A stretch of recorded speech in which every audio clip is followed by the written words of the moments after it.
राष्ट्रीय स्वयंसेवक संघाचे सरसंघचालक डॉक्टर मोहन भागवत यांचे विदर्भाची आध्यात्मिक पंढरी म्हणून ओळखल्या जाणाऱ्या बुलढाणा जिल्ह्यातील शेगाव येथील श्री संत गजानन महाराज मंदिरात आगमन झाले आहे।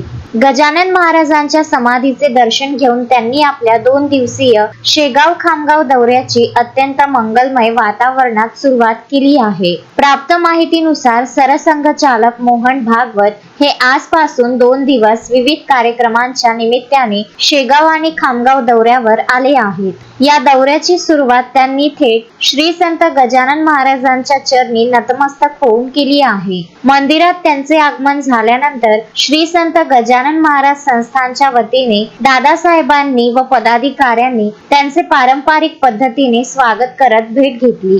Z+ सुरक्षा व्यवस्थेच्या कडक बंदोबस्तात सरसंघचालक मंदिर परिसरात दाखल झाले होते। मंदिर प्रवेशावेळी संस्थानच्या प्रतिनिधींनी व वारकऱ्यांनी टाळ मृदुंगाच्या गजरात आणि संप्रदायाच्या प्रथेनुसार त्यांचे स्वागत केले। गाभाऱ्यात जाऊन त्यांनी संत गजानन महाराजांच्या समाधीचे मनोभावे दर्शन घेतले आणि काही वेळ श्रीचरणी लीन होत विसावा घेतला। संतनगरी शेगाव येथील दर्शन आणि स्वागत सोहळ्यानंतर सरसंघचालक मोहन भागवत हे पूर्वनियोजित पुढील विविध कार्यक्रमांसाठी खामगाव व परिसराकडे रवाना झाले आहेत। या 2 दिवसांच्या दौऱ्यात ते विविध सामाजिक आणि संघटनात्मक बैठकांमध्ये मार्गदर्शन करणार असल्याची माहिती आहे। महेंद्र मिश्रा, विदर्भ न्यूज, शेगाव।